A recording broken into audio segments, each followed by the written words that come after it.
I learned early that being forgotten is different from being invisible. Invisible people go unnoticed. Forgotten people are seen, acknowledged, then immediately dismissed as unimportant. That was my role in the Petrov family, the daughter who existed in the space between awareness and oblivion. My sister Beatrice never had that problem. At 25, 3 years my junior, she commanded every room she entered with the effortless grace of someone born knowing the world would bend to accommodate her. Our parents, Christos and Maria, had built their modest antique restoration business through decades of careful work. But it was Beatrice they saw as their legacy. Beautiful, charming, connected to the right people through the right social circles. I was 28, working as their bookkeeper and inventory specialist, living in the apartment above the shop, existing in the margins of their dreams. The day Nikolai Koslov walked into our store, I was cataloging a shipment of Victorian music boxes in the back room. I heard my father's voice shift into the warm, eager tone he reserved for important clients, the kind who bought without haggling, who appreciated provenance over price. "Mr. Koslov, what an honor. Please, come in. Can I offer you tea? Coffee?" I glanced through the doorway and saw him. Tall, perhaps 6'3", with dark hair swept back from a face that belonged on ancient coins, all sharp angles and austere beauty. He wore a charcoal suit that whispered wealth in its perfect tailoring, and when he moved, it was with the controlled grace of someone who never doubted his right to any space he occupied. He was 35, I would learn later, at the peak of his power, with enterprises that existed in the gray spaces between legal commerce and something darker. "Just your time, Mr. Petrov," Nikolai replied, his accent carrying the faintest trace of his Russian heritage. "I'm interested in acquiring pieces from the Byzantine period, icons, reliquaries, manuscripts. My sources tell me you have access to such items." My hands stilled on the music box I'd been cataloging. Byzantine pieces were rare, expensive, and often entangled in complex provenance questions. The kind of inventory my father only discussed with his most trusted and wealthiest clients. "Perhaps," my father said carefully, "such pieces require discretion, authentication, the proper documentation." "Of course." Nikolai's voice held a note of amusement. "I appreciate a man who values propriety. I'd like to discuss this further, perhaps over dinner. I understand you have a family. I prefer to know the character of those I do business with." That was how it began, not with grand gestures or obvious seduction, but with a dinner invitation that included all of us. I dressed simply that evening, in a navy dress that was professional without drawing attention. Beatrice, naturally, wore crimson silk that clung to her perfect figure, her dark hair falling in artful waves, her makeup flawless. At the restaurant, an exclusive establishment where Nikolai was greeted by name, I watched him work the table like a master strategist. He asked my father about his career, my mother about her recipes, Beatrice about her social connections and charitable work. Then his gray eyes settled on me. "And you, Helena? Your father mentioned you manage the business side of operations." "I keep the books in order," I replied, surprised he'd asked. "Track inventory, handle authentication research, manage the less glamorous aspects. The foundation of any successful enterprise." His gaze held mine for a moment longer than necessary. Beauty attracts attention, but precision builds empires. It was the first time anyone outside my immediate work had acknowledged my contributions as valuable. The first time I felt seen rather than simply present. Over the following weeks, Nikolai became a regular presence at the shop. He would arrive to discuss pieces with my father, but increasingly, his questions turned to logistics, provenance verification, shipping regulations, the areas where my expertise lay. "Helena," he would say, "perhaps you could explain the authentication process for this manuscript. Your father mentioned you researched its origin." I would explain, professional and thorough, while Beatrice hovered nearby, laughing at remarks that weren't particularly funny, touching his arm when emphasizing a point. I noticed, but I told myself it meant nothing. Beatrice always drew attention. That was simply how the world worked. Then came the private conversations. "I value your insight," Nikolai said one afternoon, finding me alone in the archive room. "Your sister is charming, but you understand the substance behind the beauty. Would you be willing to advise me on some acquisitions? I'd compensate you for your time, of course." I should have questioned why a man of his obvious wealth and connections needed my modest expertise. Should have wondered why he sought me out in private. Should have protected myself. Instead, I said yes. Over the next 6 months, I became his consultant. He would text, asking about auction pieces, requesting research on provenance, inviting me to preview collections at galleries. Always professional, always appropriate, never crossing the invisible line into something more. But sometimes, in the quiet moments between business discussions, we would talk. About art, yes, but also about philosophy, about the weight of family expectations, about the peculiar loneliness of being surrounded by people who see only what they want to see. "You understand," he told me once, over coffee at a gallery opening, "what it is to be valued for your utility rather than yourself." "Yes," I admitted, because I did. My entire life had been an exercise in being useful without being essential. What I didn't realize was that he was mining those conversations, learning my vulnerabilities, mapping my desires, building a connection that felt real because I needed it to be real. My parents approved of his growing presence. "Such a cultured man," my mother would say. "And so interested in our Beatrice." Because of course it was Beatrice he was interested in. Beautiful, connected, charming Beatrice, who could open doors to high society, to social circles where discretion about one's business affairs was valued, where wealthy collectors moved in orbits my family could only glimpse from the edges. I saw them talking at family dinners, watched him laugh at her stories, noticed how he ensured she was included in every conversation. But he still sought me out for the quiet moments, still asked my opinion, still made me feel, for brief intervals, like I mattered. I was foolish enough to hope it meant something. My 29th birthday fell on a Saturday in October. My parents, typically focused on the shop, had surprised me by insisting on a family dinner at home. Nothing elaborate. My mother's cooking, simple decorations, the 4 of us around the table. "Invite Nikolai," my mother suggested. "He's become such a good friend to our family." I hesitated. I'm not sure he'd want to attend such a small gathering. "Nonsense. I'll invite him myself." He accepted, arriving with a gift, a first edition of a book on Byzantine art I'd mentioned wanting months ago, the kind of thoughtful gesture that made my heart betray my better judgment. Dinner was pleasant. My father told stories about the shop's early days. Beatrice entertained us with tales from her charity committee. Nikolai was charming, attentive, perfect. After dessert, my mother suggested Beatrice show Nikolai the garden. She'd been working on the landscaping.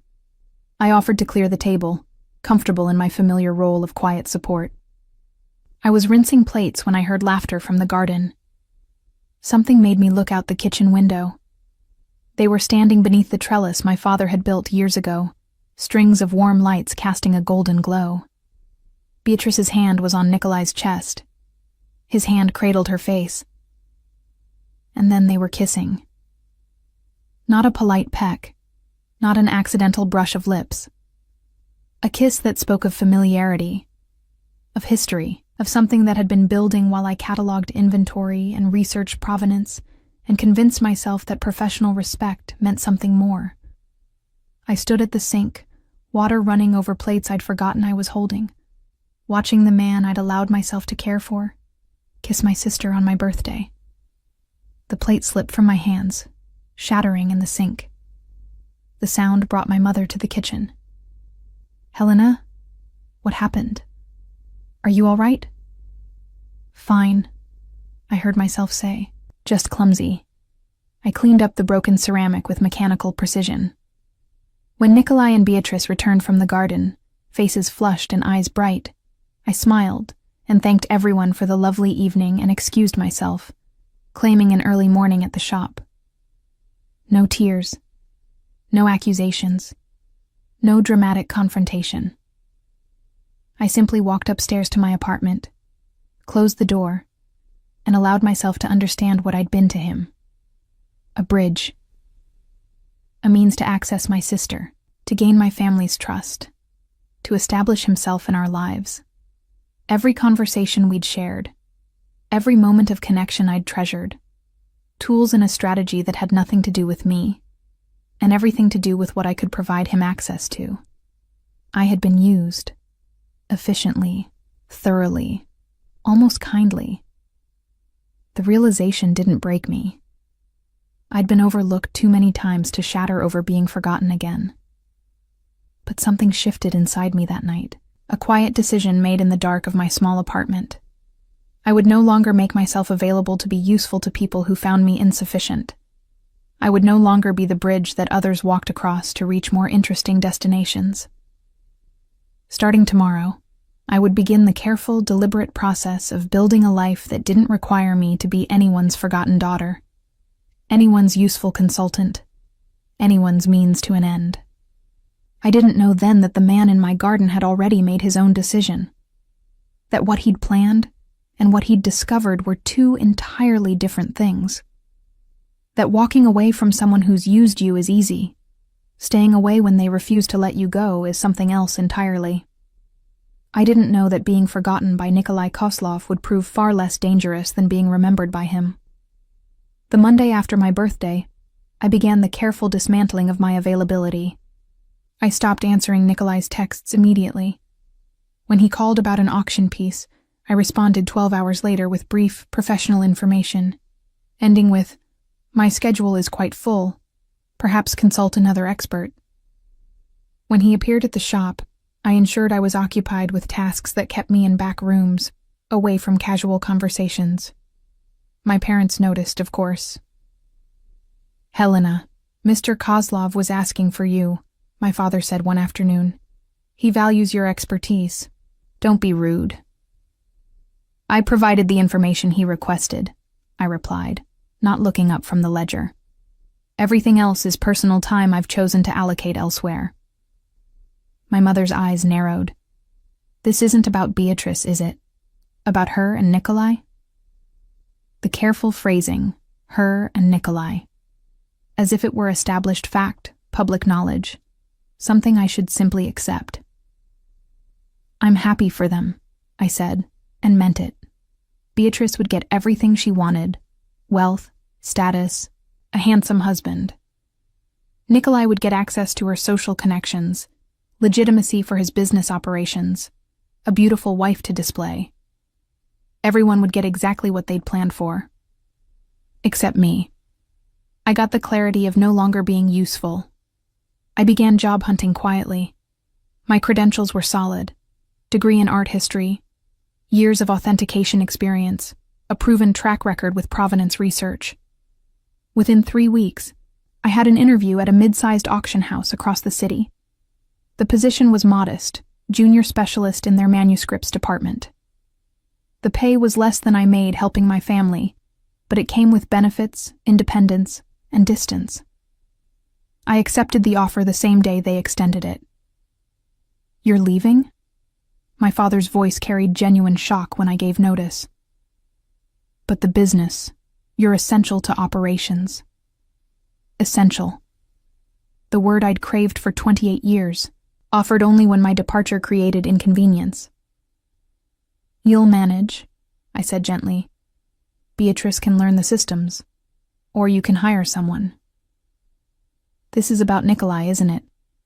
My mother's accusation hung in the air. "You're jealous of your sister." "I'm tired," I replied, which was true enough. Tired of living above the shop, of having no separation between work and family. This is a good opportunity. What I didn't say: I'm tired of being the person who exists Only when you need something I can provide. I gave them 6 weeks' notice, enough time to train a replacement or adjust their systems. I found a small studio apartment on the other side of the city. 1 bedroom, 4th floor walk-up. Windows that faced east and filled the space with morning light. It was mine. That was all that mattered. Nikolai tried to reach me directly twice during those 6 weeks.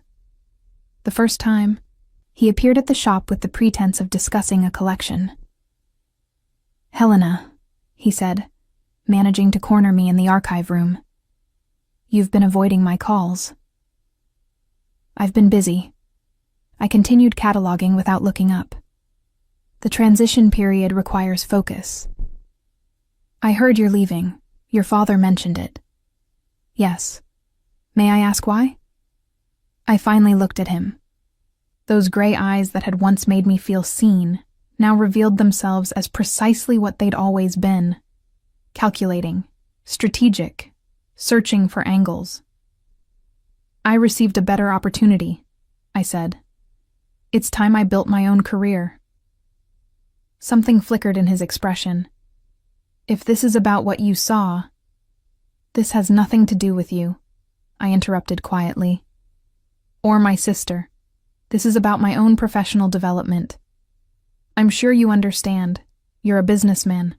You recognize when it's time to pursue new ventures." The dismissal in my tone was intentional. I was giving him an easy exit, a way to accept my withdrawal without awkwardness. He didn't take it. "Have dinner with me," he said. "Let me explain."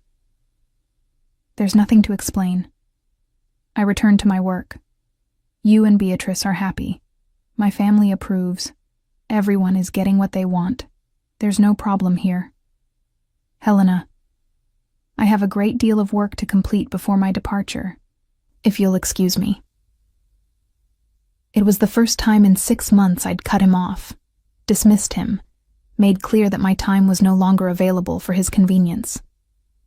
He left, but the look in his eyes, surprise perhaps, or something more complex, suggested this wasn't the conclusion he'd expected. The second attempt came during my final week. A delivery arrived at the shop, a portfolio case containing documentation for a Byzantine manuscript he was purchasing at auction. A note in his angular handwriting. "I would value your authentication before finalizing this acquisition. Dinner to discuss? Choose the time and place." I documented the manuscript professionally, provided detailed authentication, and returned it with my invoice for consulting services and a typed note. Authentication complete. Piece is genuine. 11th century. Constantinople origin. Best wishes with your acquisition. No dinner, no personal conversation. Just the work. Completed efficiently, then closed. The invoice I charged exactly what I would have charged any client.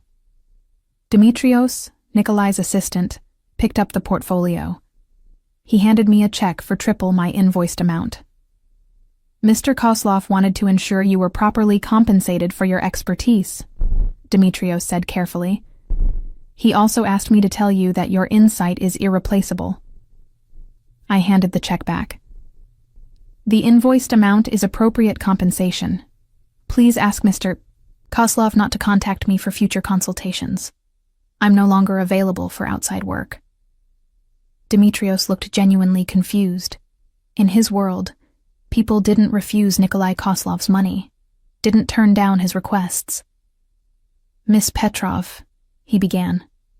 "I've accepted a position that precludes outside consulting," I said firmly. "It's nothing personal, simply professional boundaries." That evening, Nikolai called my cell phone directly.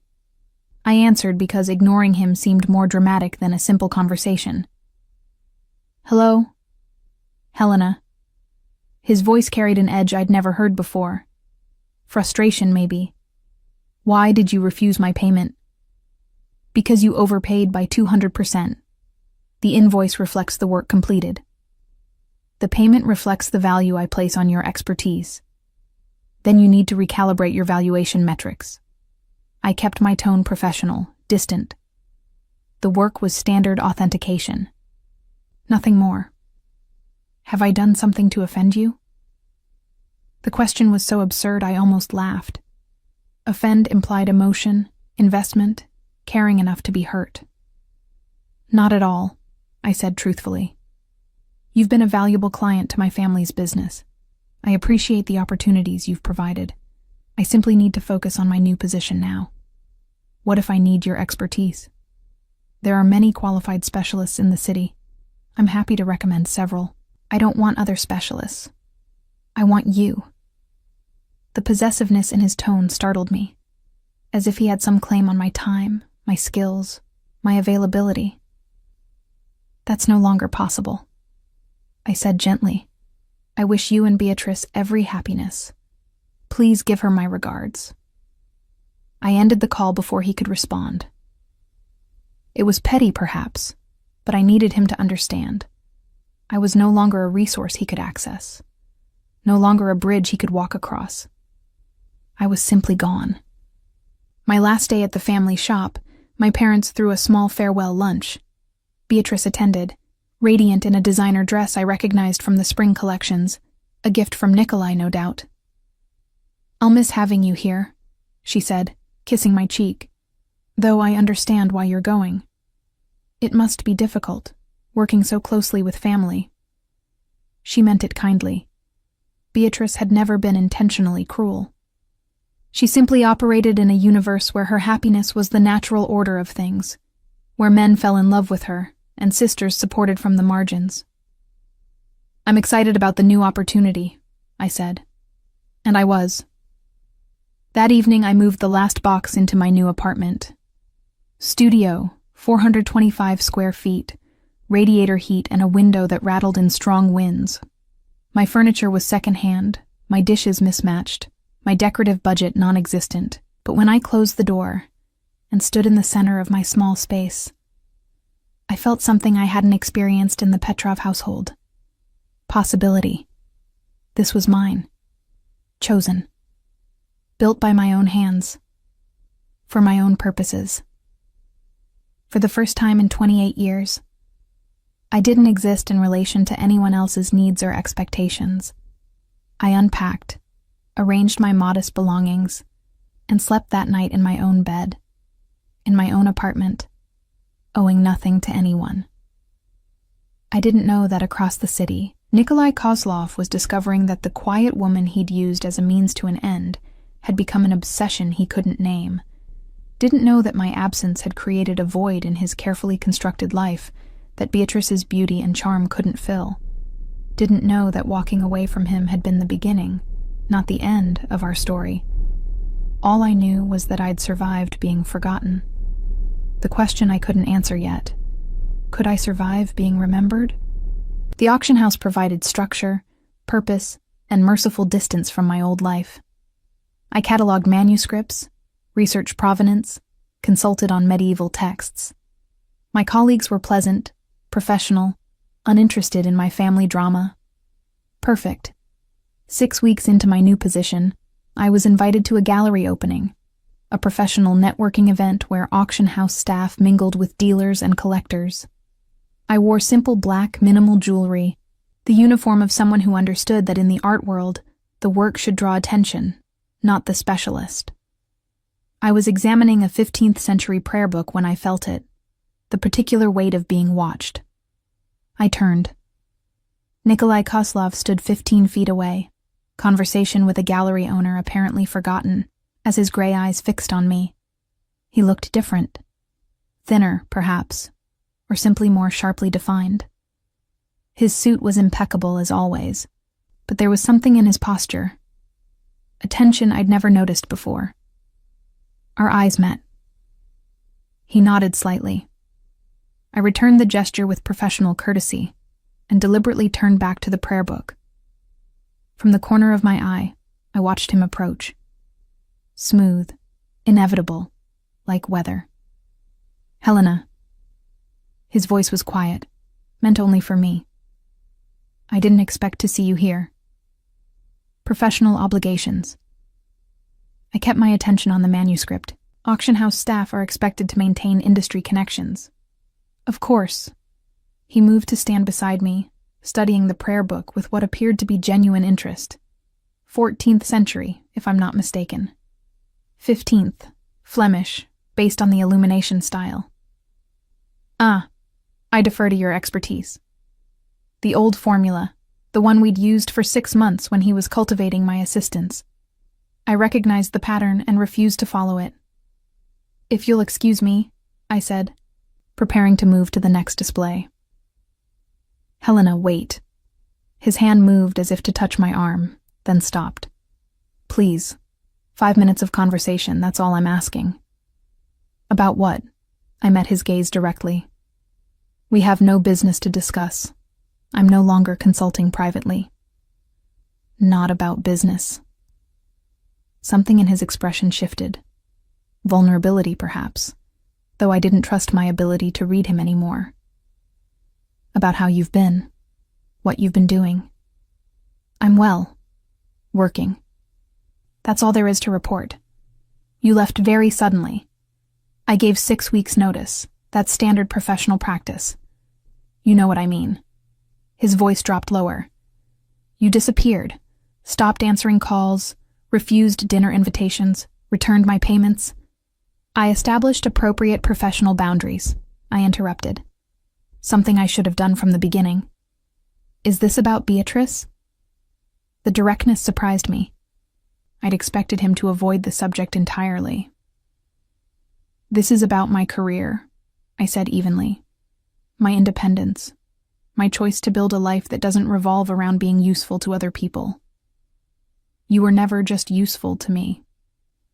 The presumption in the statement, that he could define what I'd been to him, what our interactions had meant, sparked something sharp in my chest.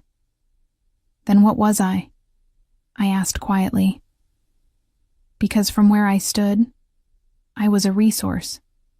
Someone with knowledge you needed, access you wanted, a connection to a family and a woman who could provide social legitimacy for your business operations. His jaw tightened. That's not... It's fine, I continued. Truly. I understand how strategy works. You identified objectives, allocated resources efficiently, achieved your goals. I don't fault you for it. Helena. What I fault myself for, I said, the words emerging with unexpected honesty, is believing that professional respect might mean something more. That's my failure, not yours. I've corrected it. I turned to leave.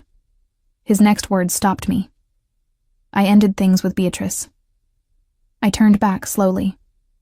What? 2 weeks ago, I ended the relationship. The gallery noise faded to background static. Why? Because it was wrong. He ran a hand through his hair, disrupting its perfect styling. Because I couldn't... He stopped, recalibrated. It wasn't fair to her. To continue something when I couldn't give her what she deserved. That's your business, I said carefully. And hers. It has nothing to do with me. Doesn't it? The question hung between us. I could feel the trap closing. Whatever I answered would give him something, some opening to wedge himself back into my life. No, I said firmly. It doesn't. What you and Beatrice do or don't do is between you. I've moved on. I suggest you do the same. I walked away before he could respond, threading through the crowd toward the exit. My hands were shaking. I needed air, space, distance from those gray eyes that saw too much. Outside, the November wind cut through my jacket. I walked quickly, heels clicking on pavement, putting blocks between myself and the gallery. I made it 4 blocks before I heard footsteps behind me. Helena, please. I stopped, turned. Nikolai had followed, his expensive coat unbuttoned, hair disheveled by wind. What do you want? I asked, truly, because I don't understand what we're doing here. I want... He stopped 3 feet away, maintaining distance as if afraid I'd flee again. I want to explain. There's nothing to explain. There's everything to explain. He stepped closer. When I met your family, yes, I had objectives, business objectives. I needed connections, legitimacy, access to certain social circles. I know, I said. I'm not stupid, Nikolai. I figured out what I was to you. What you were? He laughed, the sound bitter. Helena, you were the only real thing in 6 months of strategic maneuvering. Every conversation we had, every moment you explained something with that precision you have, every time you smiled at something I said, that was real. The only real thing in my entire carefully constructed life. Don't, I whispered. Don't rewrite history because it's convenient. I'm not. I'm telling you what I couldn't see then, what I was too focused on strategy to recognize. He moved closer still. You asked me once what it felt like to be valued for utility rather than yourself. Do you remember? I nodded, not trusting my voice. I understood because that's all I've ever been. The enforcer, the strategist, the man who solves problems. People fear me or use me or negotiate with me. No one just... He stopped, searching for words. You talked to me about art, about philosophy, about things that had nothing to do with what I could provide. You saw me as a person, not a weapon or a wallet. And yet you chose Beatrice. I chose wrong. The admission was simple, devastating. I chose what I thought I wanted instead of what I needed. Social connections, legitimacy, the perfect wife who would enhance my position. Stop. I held up a hand. I don't need to hear this. You and Beatrice ended things. Fine. That doesn't mean... It means everything, he interrupted. Because every dinner with her, every public appearance, every moment I was supposed to be cementing my strategy, all I could think about was you. How you would have explained something differently. What comment you would have made. The quiet way you laughed at observations that were actually funny, not socially necessary. Nikolai, I used you, he said bluntly. You're right about that. I identified you as a useful connection, cultivated your expertise, built a relationship with intentions that had nothing to do with you as a person. And then, somewhere in those 6 months, you became the only person whose opinion I actually valued, whose presence I looked forward to, whose absence made everything else feel hollow. That's not my problem to solve, I said, even as my heart traitorously wanted to believe him. I know. I'm not asking you to solve anything. He took a breath. I'm asking for a chance to prove that what I discovered about myself, about us, is real. Not strategy, not utility. Real. You had 6 months, I said quietly. 6 months where you could have chosen differently, where you could have seen me instead of using me.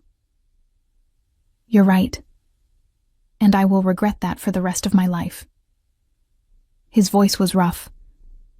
But you walked away without a word, without confrontation or tears or drama. You just left. Like I hadn't mattered at all. Because you didn't, I said. Not enough.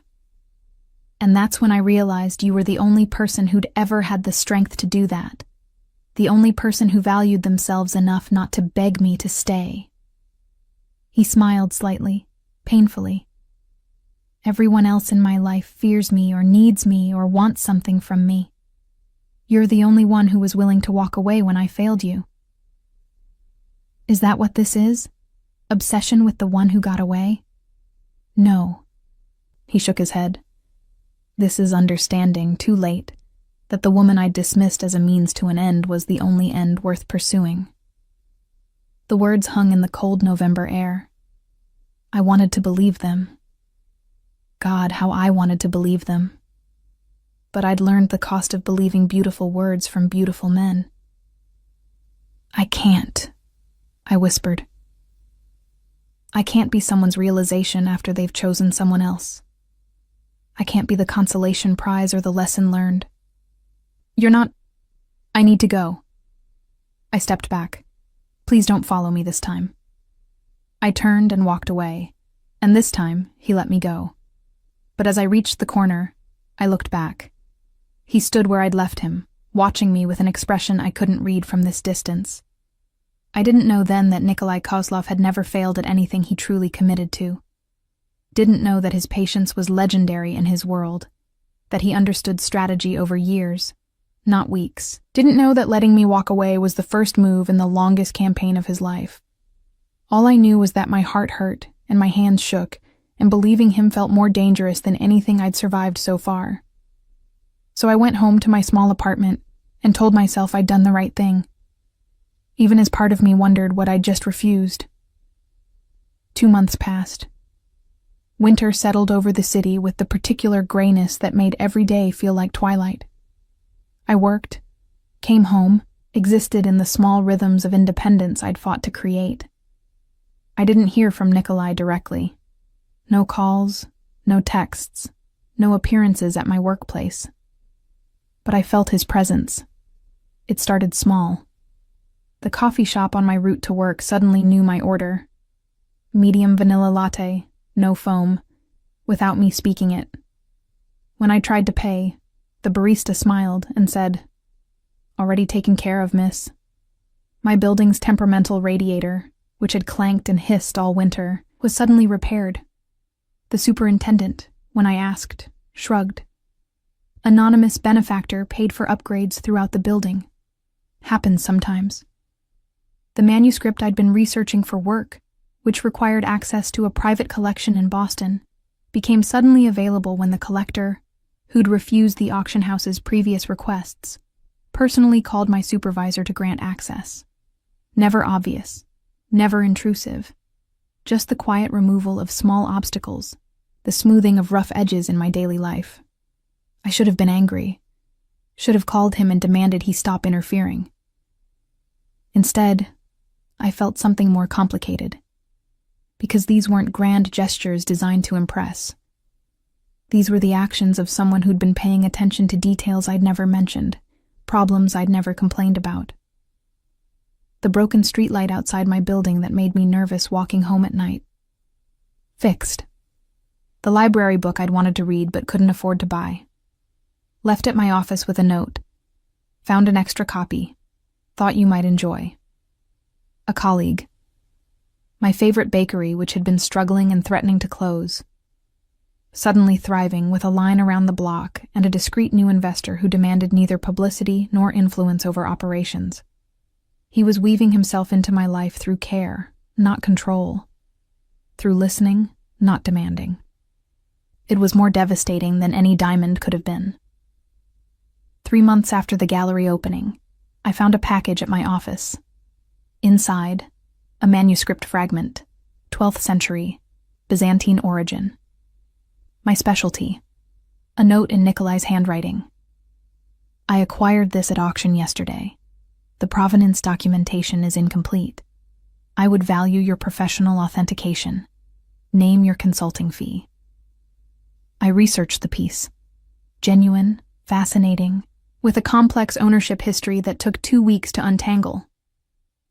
I prepared a detailed report, sent it with an invoice. He paid exactly the invoiced amount. Nothing more. A week later, another piece arrived, then another, each requiring research, each with incomplete provenance that needed my specific expertise. He was creating legitimate professional reasons for contact. Not personal, not manipulative. Just work that genuinely required my skills, compensated fairly. After the 5th piece, I called him. "You're purchasing artifacts specifically to employ me," I said without preamble. "I'm purchasing artifacts that require expert authentication," he replied smoothly. "That you're the most qualified specialist for this work is fortunate." "Nikolai, have I been inappropriate, Helena? Have I contacted you about anything other than professional services you provide? Have I shown up at your home or workplace uninvited?" "No," I admitted. then I'm simply a client who values quality work and is willing to pay for it. I couldn't argue with that. Not really. Why? I asked instead. What do you want from me? Right now? Professional authentication of Byzantine manuscripts. A pause. Eventually, a conversation that isn't about business. But I'm patient. I can wait until you're ready. And if I'm never ready, then I'll have an excellent collection of properly authenticated artifacts, he said. And you'll have built a strong consulting portfolio. We both benefit. I laughed despite myself. That's very logical. I've learned that logic works better with you than grand gestures. You've been making plenty of gestures, I said. The radiator, the streetlight, my favorite bakery. I don't know what you're talking about. His voice carried amusement. Though I'm pleased you have heat and safe streets and access to quality pastries. Nikolai, have dinner with me, he said. Professional dinner. We can discuss the next manuscript I'm considering. Purely business. That's what you said last time. Last time I was using you, he said bluntly. This time I'm asking you. There's a difference. What difference? Last time I already knew what I wanted and was maneuvering you to help me get it. This time, I'm asking what you want and seeing if there's any possibility I could be part of it. The honesty disarmed me. Always his greatest weapon, I was learning. Not charm or wealth, but the unexpected vulnerability of truth. One dinner, I heard myself say. Professional. I'll pick you up Friday at 7. I'll meet you there, I corrected. Tell me where. He named a small restaurant in the historic district. Quiet, intimate, not flashy. A place chosen for conversation, not impression. I hung up, wondering what I'd just agreed to. Friday arrived with the particular anxiety of a first date, which this absolutely wasn't. Professional dinner, business discussion, nothing more. I dressed carefully, charcoal suit, minimal jewelry, professional armor. The restaurant was exactly as I'd imagined. Small, elegant, tables spaced for privacy. Nikolai was already seated when I arrived, rising as the hostess led me over. Helena, he pulled out my chair. Thank you for coming. You're paying me, I pointed out, settling into the seat. It's a business meeting. Of course. Something in his eyes suggested amusement. Shall we discuss the 13th century gospel I'm considering? We did. For exactly 40 minutes we discussed provenance, authentication markers, market value, acquisition strategy. Professional, thorough, the kind of consultation I'd provided dozens of times. Then the dinner plates were cleared, and coffee arrived, and Nikolai set down his cup and looked at me directly. I need to tell you about Beatrice, he said. That's not necessary. It is, because you deserve to understand what happened, what I did and why. I waited, wary but curious. When I met your family, I was looking for specific connections. Your sister had access to social circles I needed, charity boards, cultural committees, the kind of legitimate society that would provide cover and credibility for my business operations. I know this, I said quietly. What you don't know is how quickly that strategy fell apart. He ran a finger along the rim of his coffee cup. Beatrice is charming, beautiful, everything I thought I needed in a partner, but she saw me as a prize, not a person. Valued my wealth and power, not anything beneath it. That's not. It's true, he interrupted gently. And I don't fault her for it. That's the currency of her world. The problem was that spending time with her made me realize what I'd had with you. Real conversation, genuine interest. Someone who argued with me about Byzantine art history at midnight because you cared about accuracy, not because you wanted to impress me. You used those conversations, I said. Mined them for information about me. Yes, no denial. and in the process, became someone different than the man who started those conversations. You changed me, Helena. Made me want to be someone worthy of the respect you showed me. Pretty words, I said, even as my heart betrayed me by believing them. True words. He leaned forward. I ended things with Beatrice because continuing them was dishonest. To her, yes, but mostly to myself. I couldn't stop thinking about you. Couldn't stop wondering what you were doing, whether you were happy, whether you thought about me at all. I tried not to, I admitted. Did it work? No. Something shifted in his expression. Hope, maybe. These months of distance, of professional boundaries. You needed them. I understand that. But I need you to understand something too. What? I'm not going anywhere. His voice was quiet, certain. I will wait as long as it takes for you to trust me. I will earn back what I destroyed through patience and consistency, and proving through actions that you matter. Not for what you can give me, but for who you are. And if I can't trust you again, then I'll have spent my time pursuing something worthwhile, even if I never achieve it. He smiled slightly. That's more than most people get. I looked at this man, dangerous, powerful, feared by those who knew what he really was, and saw something I'd never expected. Genuine uncertainty. He didn't know if I'd give him another chance. Couldn't strategize or manipulate his way to the outcome he wanted. For the first time in his carefully controlled life, Nikolai Kozlov had to simply wait and hope. I'm not ready, I said finally, for anything beyond professional work. I know. I need time, space, proof that this isn't just obsession with what you couldn't have. I understand. And I need you to stop fixing things in my life without asking. The radiator, the streetlight, it's thoughtful, but it's also controlling. He considered this. Fair. I'll limit myself to professional interactions and occasionally ensuring you have good coffee. Despite myself, I smiled. The coffee can stay. Progress, he said softly. We finished dinner discussing the manuscript authentically, professionally. He walked me to my car, parked 2 blocks away, and didn't try to touch me, kiss me, push for more.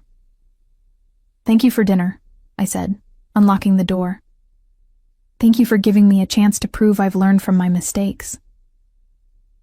As I drove home, I realized something. For 6 months, Nikolai had used me efficiently, strategically, without seeing who I actually was.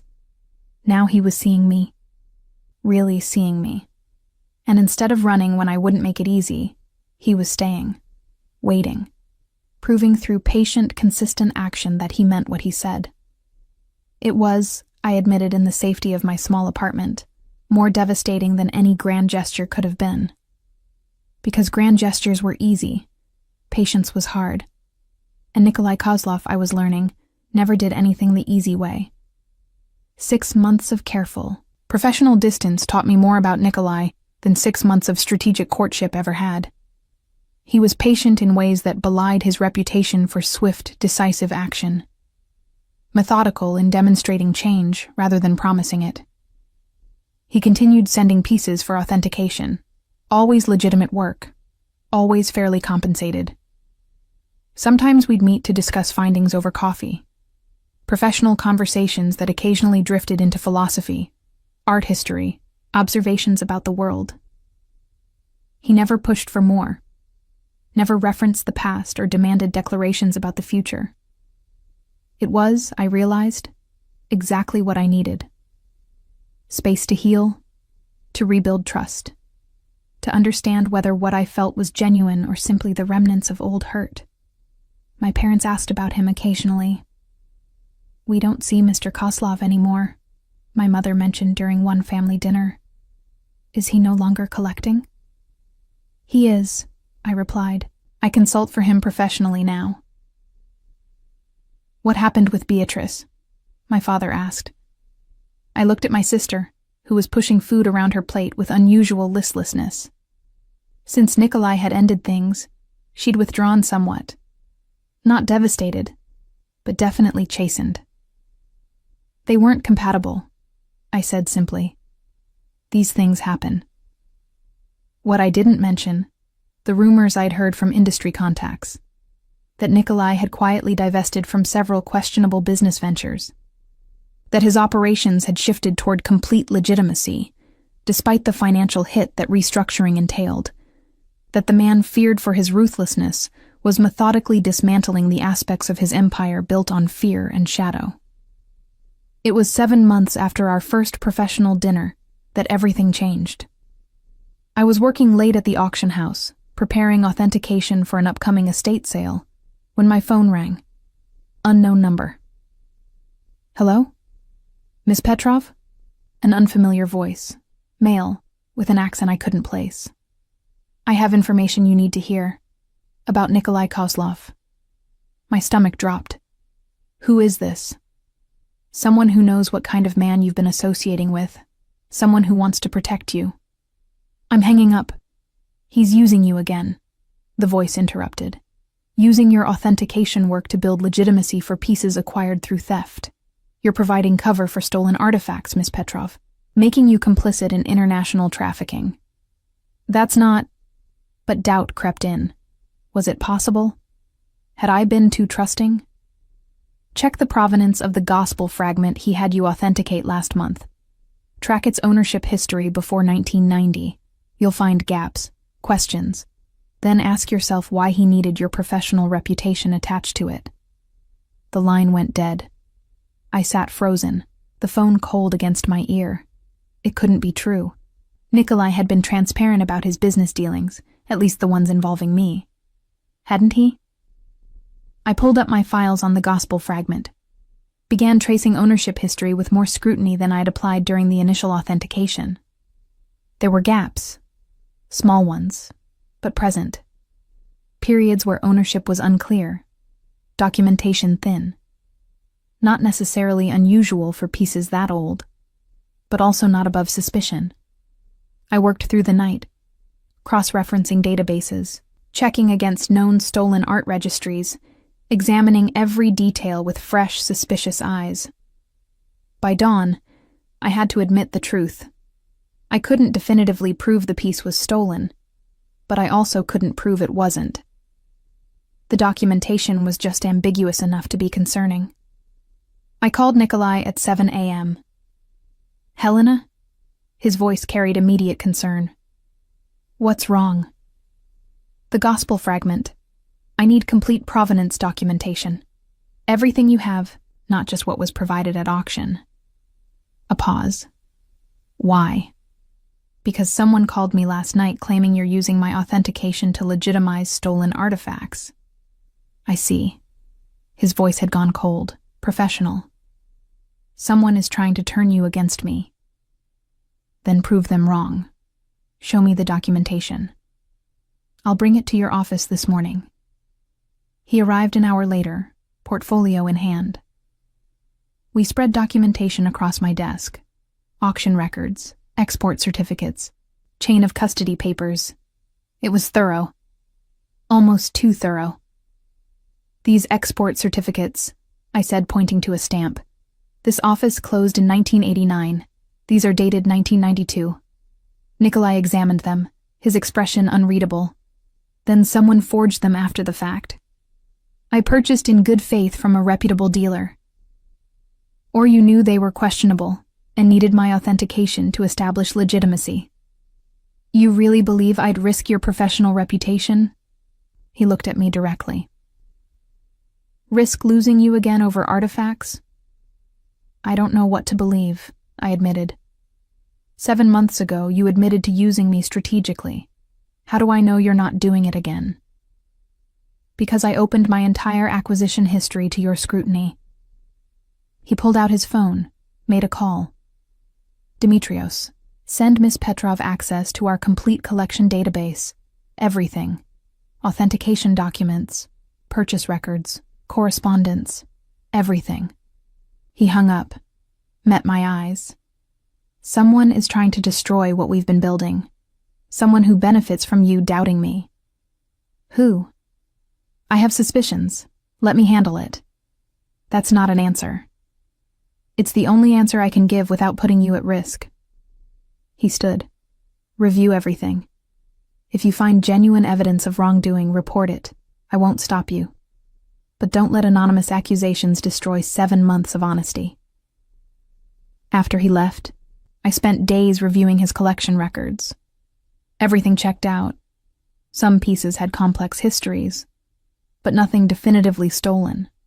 Nothing that my authentication had been used to improperly legitimize. Either he was innocent, or he was very good at covering his tracks. I was still reviewing files when my phone rang again. Unknown number. You're not listening, the same voice said. So perhaps you need a more direct demonstration of what Nikolai Kozlov really is. Who are you? Someone who knows his world better than you do. Meet me. I'll show you evidence you can't dispute. Where? He named a location, a warehouse in the industrial district. Come alone, tonight at 9, if you want the truth about the man you're protecting. Every instinct screamed trap. But if there was a chance Nikolai was using me again, I needed to know. I texted the address to a colleague with instructions to call police if I didn't check in by 10. Then I went. The warehouse was dark, exactly as ominous as expected. I was about to turn back when lights flickered on inside. I pushed open the door. Miss Petrov, thank you for coming. A man emerged from the shadows. Late 40s, expensive suit, cold eyes. Behind him, 3 other men. Large, armed. You have evidence? I asked, trying to keep my voice steady. Oh, I have something better. He smiled. I have leverage. Understanding came too late. This wasn't about Nikolai's legitimacy. This was about using me against him. Who are you? Alexandros Dimitriou, business associate of your friend Kozlov. Or rather, former associate.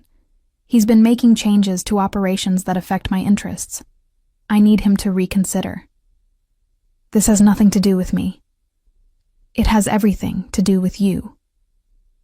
Alexandros nodded to his men. Nikolai Kozlov doesn't care about much, but he cares about you. Obsessively, from what I understand. You're the weakness I've been looking for. Before I could run, hands grabbed me. A cloth pressed over my mouth and nose. Chemical smell, world going dark. My last thought before unconsciousness. I'd walked into exactly the trap Nikolai had been trying to protect me from. I woke in darkness, head pounding, wrists bound. Concrete floor beneath me, the smell of mildew and rust. The warehouse, presumably, though I'd been moved to a different area. Footsteps approached. Light flicked on, harsh, blinding. Awake, good. Alexandros stood over me. We have work to do. He won't negotiate for me, I said, hoping it was true. We're just business associates. Don't insult my intelligence. I've had you both under surveillance for months. I know he authenticates pieces just to have excuses to see you. I know he's restructured his entire operation, walking away from profitable ventures because they don't meet your ethical standards. He crouched to my level. Nikolai Kozlov has never cared about anyone's ethical standards in his life. Until you. My phone buzzed in his hand. He'd taken it, obviously. He answered on speaker. Alexandros. Nikolai's voice was deadly calm. Let her go. No demands? No threats? Let her go, and we'll discuss whatever terms you want. Better, but not good enough. Alexandros smiled. Here's what's going to happen. You're going to transfer operational control of 3 Eastern European territories to me. You're going to withdraw from legitimate art market operations, leaving that space clear for my interests. And you're going to do it in the next 6 hours, or Miss Petrov will suffer consequences. I need to know she's alive, unharmed. Alexandros held the phone near me. Helena, I swallowed. I'm sorry. I should have listened. Are you hurt? No, not yet. Brave woman. Alexandros pulled the phone back. You have 6 hours, Kozlov. Don't make me demonstrate what happens when you disappoint me. After he left, I worked at my bindings. Rope, tight but not impossibly so. I was twisting my wrists when a new sound came. Gunfire, distant, but approaching. The door exploded inward. Nikolai entered like vengeance incarnate, gun in hand, Dimitrios and 5 other men behind him. His gray eyes swept the room, found me, and something in his expression shifted from cold fury to visible relief. He crossed to me in 3 strides, cutting my bindings with a knife that appeared from nowhere. Are you hurt? His hands ran over my arms, checking for injury with surprising gentleness. No, scared, but not hurt. Good. He helped me stand, then handed me off to Dimitrios. Get her out. Now. Wait. I grabbed his arm. Alexandros is currently discovering why people fear disappointing me. His voice carried absolute finality. You don't need to see what happens next. Nikolai. Helena. He cupped my face, thumb brushing my cheek. Trust me, just this once. Let me protect you. Dimitrios led me out through a maze of corridors. Behind us I heard voices, a single gunshot, then silence. I didn't ask what happened, didn't want to know. Outside, dawn was breaking. Dimitrios put me in a car, drove me to a building I didn't recognize. Luxury tower, penthouse level. Mr. Kozlov's private residence, he explained. Safest place in the city. He'll join you once he's finished. The penthouse was stunning. Minimalist, expensive, every detail chosen with care, but also surprisingly personal. Books on art and philosophy. A desk covered in acquisition documents. Photos, recent ones, of gallery openings we'd both attended, carefully cropped, so we appeared to be together even when we'd been across the room from each other. I was examining those photos when Nikolai arrived 3 hours later. He looked exhausted. His suit jacket was gone, shirt sleeves rolled up, a cut above his eyebrow. It's finished, he said simply. Alexandros won't threaten you again. Won't threaten anyone. Don't ask questions you don't want answered. He crossed to the bar, poured himself 2 fingers of whiskey. I did what was necessary to protect you. Because you love me? The question emerged without permission. He turned, glass halfway to his lips. Because I would burn my entire empire before allowing anyone to harm you. Does that answer your question? That's not love. That's obsession. It's both. He set down the glass untasted. I'm obsessed with you, Helena. With your precision, your integrity, the way you see beauty in medieval manuscripts and refuse to compromise your ethics for convenience. I'm obsessed with how you walked away from me without begging me to stay. Because you valued yourself enough to know you deserved better. He moved closer. And I love you. Desperately. In ways I didn't think I was capable of. I restructured my entire business because making you proud mattered more than profit. I gave Alexandros exactly what he wanted. Territories, operations, wealth, as ransom for your safety before I ever stormed that warehouse. You gave up your empire? I gave up parts I shouldn't have built in the first place. Parts that would have made you ashamed of me. His voice roughened. You asked me once what I wanted. The answer is simple. I want to be someone worthy of you. Even if you never choose me, I want to be the man you believed I could be. I stared at him, this dangerous man who'd dismantled his own power structure for the possibility of my respect. I don't know if I can trust you, I admitted. I know. I've given you every reason not to. He didn't move closer, didn't push, but I'll spend the rest of my life proving I've changed. proving that you weren't wrong to see potential in the man buried under all the strategy. The rest of your life is a long time. I'm patient. You've taught me that. I thought about the past year, his consistency, his respect for boundaries, his willingness to wait without demanding. I'm not ready for grand gestures, I said finally, or dramatic declarations. Good. Neither am I. I stopped, trying to articulate what I needed. I need ordinary. I need coffee dates and conversations about manuscripts and someone who sees me when I'm not useful. I can do ordinary. He smiled slightly. I'm spectacularly terrible at it, but I can learn. And I need honesty. Complete honesty. About your business. About your past. About what you're walking away from. Done. And I need time. Lots of it. To rebuild trust. I have nothing but time.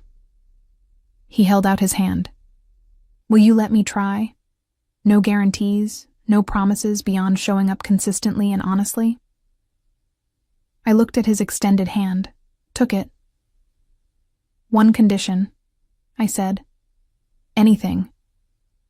No more rescuing me without asking first. If I'm going to be with you, I'm going to be a partner, not something you protect.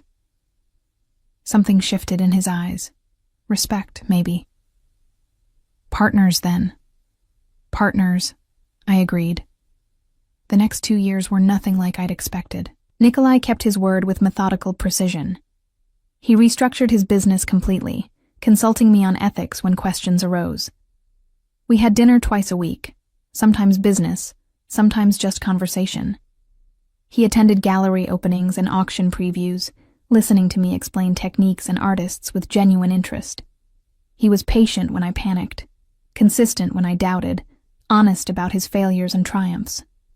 He courted me the way he approached everything else. Strategically, yes, but with the goal of building something sustainable rather than achieving a quick victory. It was in year 2 that Beatrice reappeared at a family dinner, thinner, quieter. Her previous confidence dimmed. She'd made poor investments, trusted the wrong people, lost most of what she'd built. She looked at me across the table, at Nikolai beside me, and something complicated crossed her face. You're happy, she said simply. Not accusatory, just observational. I am, I replied, meaning it. After dinner, she pulled me aside. I'm sorry for taking him for granted, for not seeing what I had until it was gone. He was never yours to lose, I said gently. He was never mine to take. We found each other eventually. The overlooked sister and the reformed criminal. She smiled without bitterness. Quite the story. Quite the ordinary story, I corrected. 2 people learning to see each other. That's all. Nikolai proposed on a Tuesday, in my small apartment that I'd refused to give up despite his penthouse being available. No ring initially, just a question. Will you marry me? Not for my wealth or connections or protection, just for who I've become and who you've always been. I said yes with my whole heart. We married quietly 6 months later. I was 31, he was 38. The ceremony was small, family, close friends, no spectacle. By the time I was 33, Nikolai had exited his remaining questionable operations entirely. We opened a gallery together, legitimate, focused on Byzantine and medieval art, staffed by experts we respected. Beatrice eventually rebuilt, humbled but wiser. My parents finally saw me, truly saw me, when I stopped seeking their validation. And Nikolai, the man who'd once built empires on fear, learned to build a life on love. On Thursday evenings, we still met for coffee to discuss manuscripts. On Sundays, we walked through galleries, debating attribution and technique. He was spectacularly terrible at ordinary domesticity, burned dinner, forgot appointments, approached grocery shopping like military strategy.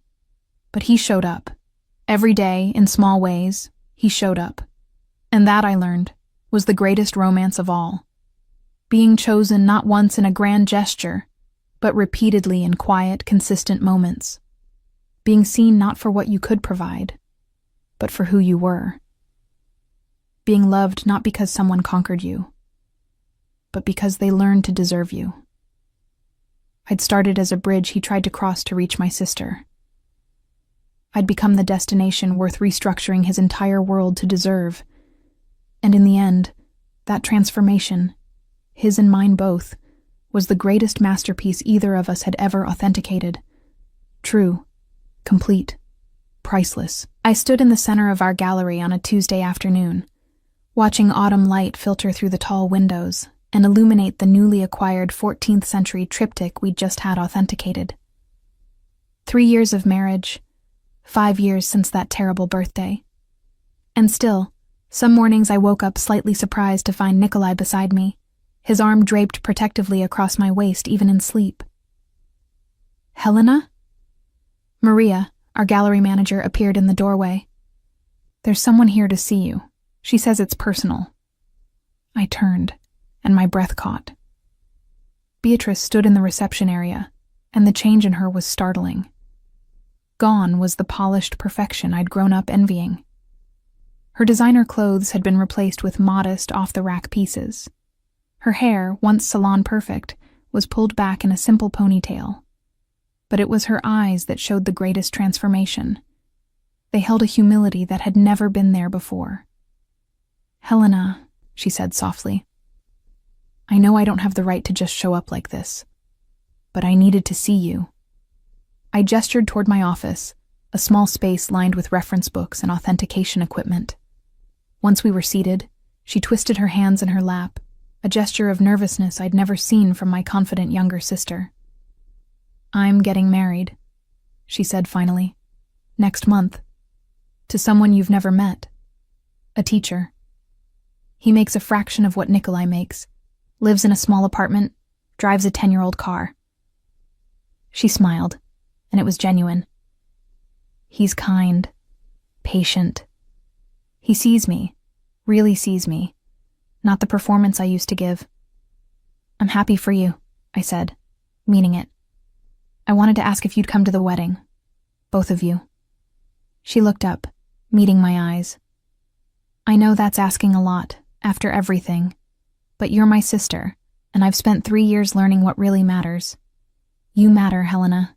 You always did, and I was too self-absorbed to see it. Before I could respond, the office door opened. Nikolai entered, carrying 2 coffee cups, stopping short when he saw Beatrice. His expression shifted through several emotions: surprise, wariness, then careful neutrality. Beatrice, he acknowledged with a slight nod. Nikolai. She stood, squaring her shoulders. I owe you an apology, too. I treated you like a prize to be won, not a person to know. I'm sorry for that. He studied her for a long moment, then set down the coffee cups and extended his hand. We were both playing games we shouldn't have been. I wish you happiness in your marriage. She shook his hand, relief evident in her expression. Thank you. That means more than you know. After she left, Nikolai settled into the chair she'd vacated, handing me one of the coffee cups. Are we going to the wedding? Do you want to? I asked, curious about his reaction. He considered this, his gray eyes thoughtful. 3 years ago, I would have said no. Too uncomfortable. Too much history. But I've learned that holding on to the past serves no purpose. He reached across the desk, taking my hand. If you want to go, we'll go. If you want to decline gracefully, we'll do that. This is your family, your choice. That evening, as we prepared dinner in the kitchen of the apartment I'd refused to give up, we split our time between my modest space and his penthouse. I brought it up again. I think I want to go, I said, chopping vegetables while Nikolai attempted to follow a recipe with the intense focus he usually reserved for business negotiations. Not because I've forgotten everything that happened, but because I want Beatrice to see that forgiveness is possible. That growth is real. He looked up from the sauce he was stirring. Badly, I noted, but I'd learned to let him figure these things out himself. You're a better person than I am. No, I corrected, moving to stand beside him and gently taking the wooden spoon to prevent disaster. I've just had more practice at being overlooked. It taught me that holding grudges hurts me more than anyone else. He wrapped his arms around me from behind, his chin resting on my shoulder as we stood there together. Have I told you today that you're the best thing that ever happened to me? Twice, I replied, smiling. Once this morning, once at lunch. You're consistent, I'll give you that. Consistently in love with you, he murmured against my neck. Consistently grateful you gave me a second chance. Consistently amazed that you chose me. I turned in his arms, looking up at this man who had dismantled his entire empire to deserve me. I chose us. There's a difference. The wedding was beautiful in its simplicity. Beatrice married her teacher, David, in a small church ceremony with perhaps 50 guests.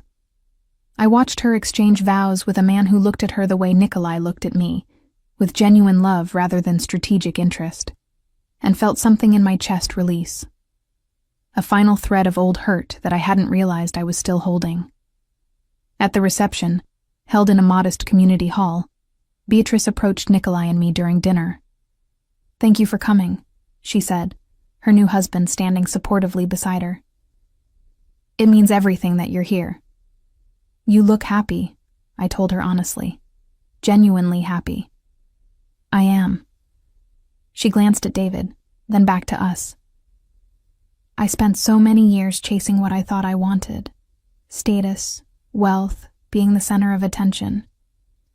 I lost almost everything before I understood that none of it mattered without real connection. She paused. You tried to tell me that once, Helena. Remember?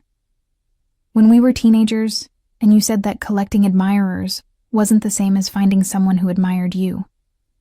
I did remember, vaguely. One of those moments where I'd offered wisdom that was promptly ignored.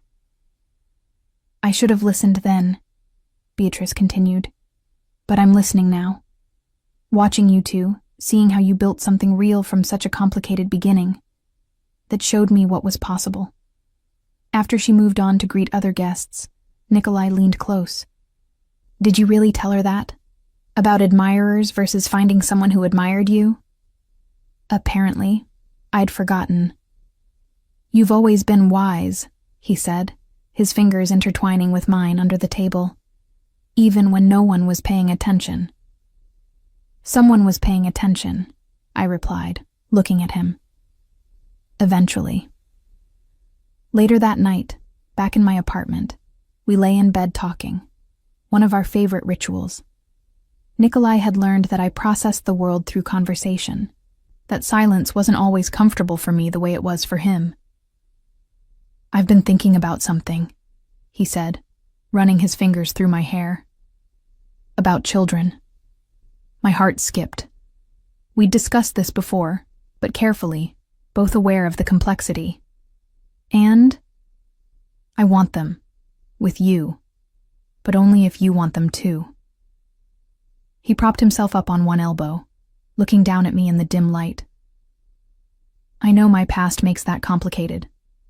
The world I came from, the enemies I made before I left that life. I would never want to put our children at risk. You've been completely legitimate for 3 years, I reminded him. The gallery is successful, your investments are ethical, you've cut ties with anyone connected to your old operations. True, but reputation lingers. People don't forget who I used to be. I considered this, understanding his concern. People also don't forget who they become. You've spent 3 years proving you're different. At some point, the present has to outweigh the past. Is that what you've done? Let the present outweigh the past? Every day, I said honestly. Every day I choose to believe in who you are now rather than who you were. Every day I choose to trust that the man who shows up for coffee, dates and burns dinner and listens to me talk about manuscript authentication for hours, that's the real you. He kissed me, soft and lingering. I don't deserve you. Stop saying that. You've earned me. Through patience, consistency, and choosing to become someone worthy of being chosen. That's not luck or fortune. That's work. Then let me keep working, he whispered. Let me prove every day that choosing me was the right decision. 6 months later, I discovered I was pregnant. The news came via a routine doctor's appointment that I'd almost skipped due to a busy authentication schedule. Sitting in my car in the medical building parking lot, staring at the positive test results, I felt a complex swirl of emotions. Joy, certainly, but also fear and protectiveness, and a fierce determination that this child would grow up knowing they were wanted, planned for, cherished. I told Nikolai that evening, in our gallery after closing. He was reviewing acquisition proposals in his office when I entered, closing the door behind me. I have news, I said, my voice steadier than I felt.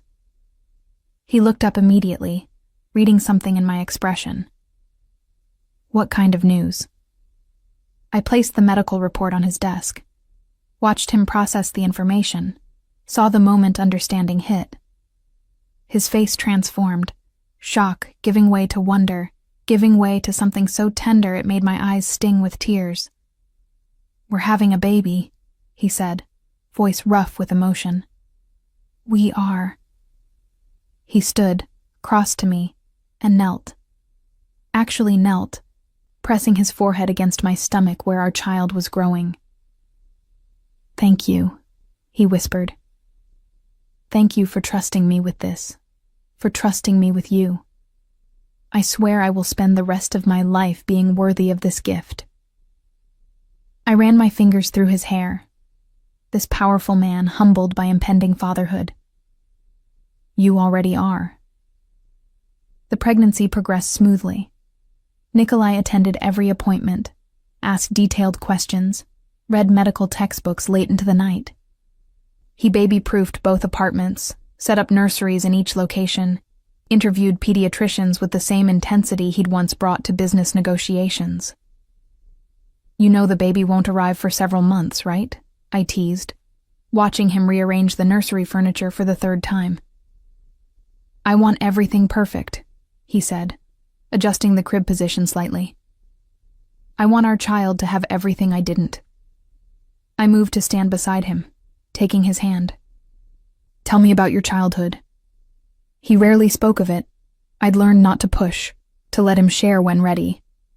Now, he sighed, pulling me to sit with him in the rocking chair he'd insisted on buying. My father was... He paused, searching for words. Powerful, feared, successful by all external measures. But he saw people as assets or liabilities, including me. I was valuable because I could be trained, molded into the heir he needed.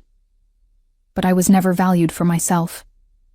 I'm sorry, I said quietly. I became him, Nikolai continued, or tried to. Built the same kind of empire, made the same calculations, saw people the same way. He looked at me. Until you. You were supposed to be an asset, a bridge to your sister, to social connections. But you treated me like a person.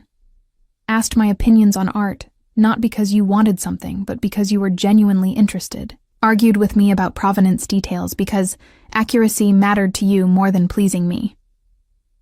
I remember, I said, smiling slightly. You said I was refreshingly stubborn.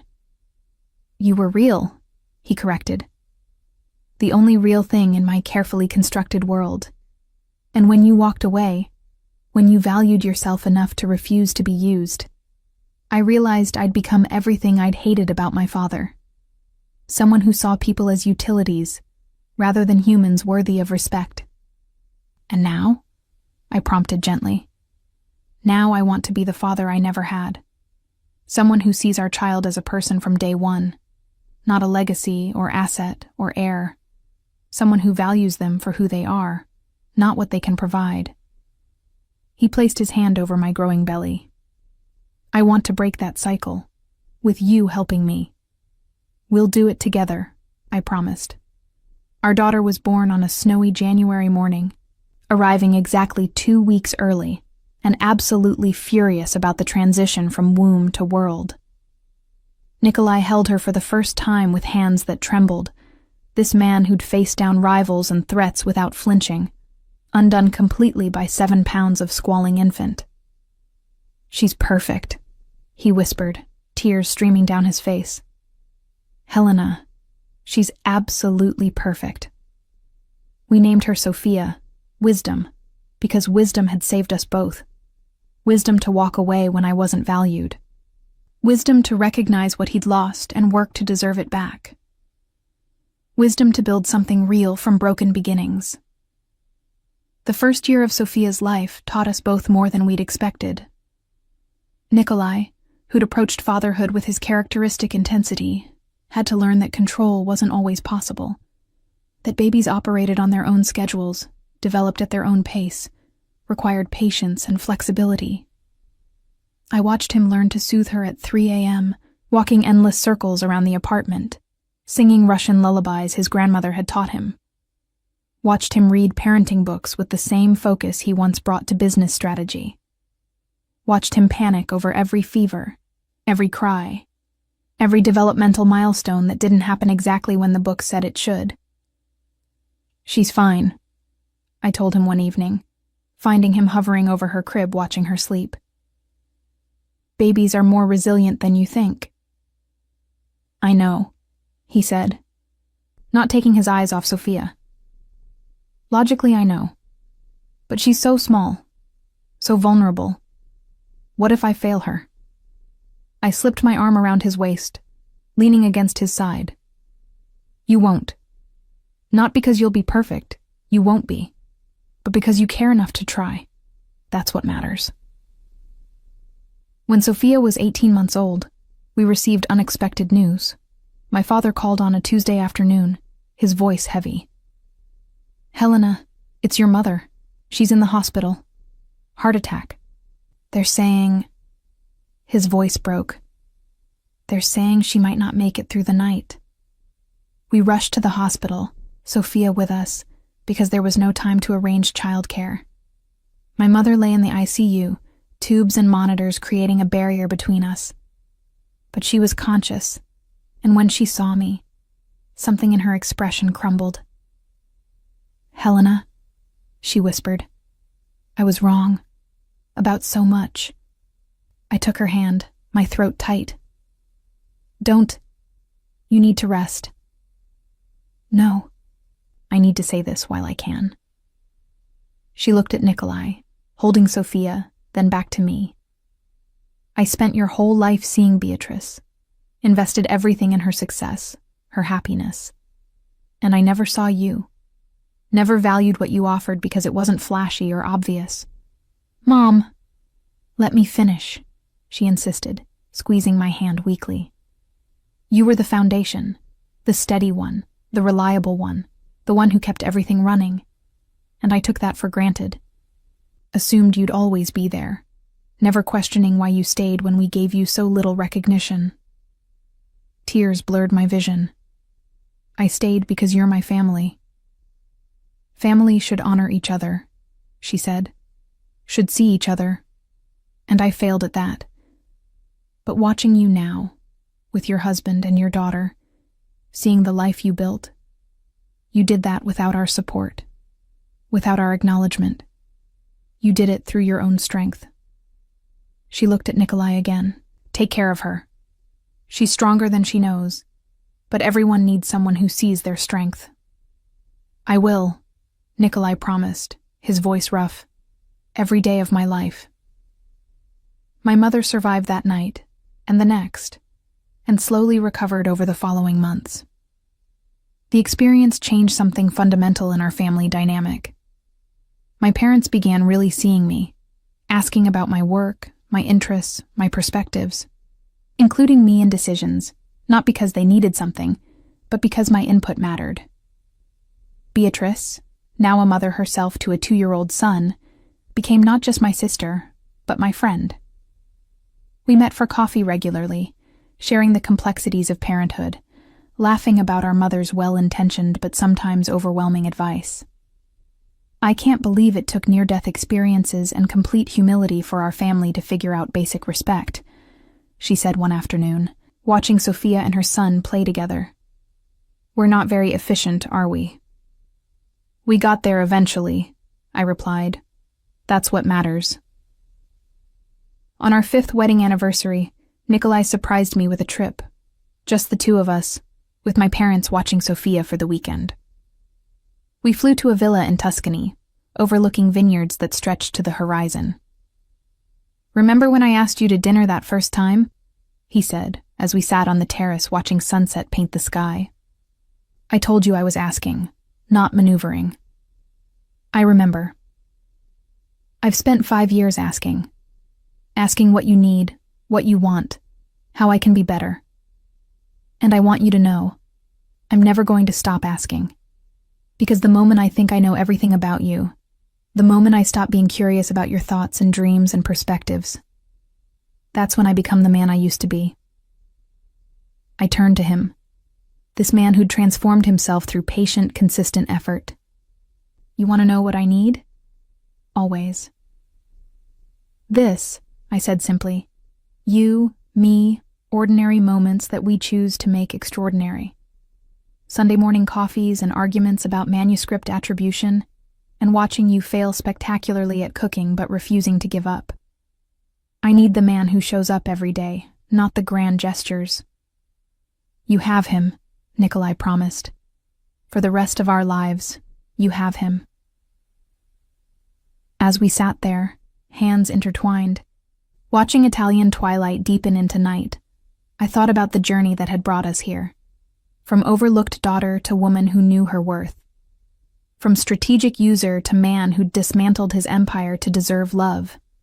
From broken beginning to this, peace, partnership, family. Thank you, I said softly. For what? For being patient enough to let me heal. For being consistent enough that I could trust you. For loving me enough to become someone worthy of being loved back. He pulled me close, and we sat in comfortable silence. The kind that only comes when two people have learned each other's languages, each other's rhythms, each other's truths. We had been broken separately, then broken together, then rebuilt into something stronger than either of us had been alone. And that, I'd learned, was the real miracle of love. Not that it completed you, but that it gave you the courage to complete yourself while standing beside someone who was doing the same work. I had started as a bridge meant to be crossed and forgotten. I'd become a destination worth every sacrifice. And Nikolai had transformed from a man who saw people as utilities into someone who understood that the greatest treasures weren't acquired through strategy. They were earned through patient, devoted becoming. Our love story wasn't written in grand gestures or dramatic moments. It was written in Tuesday afternoons and burnt dinners and midnight conversations, and the choice, made daily, to see each other clearly and choose each other completely. That was more than enough. That was everything.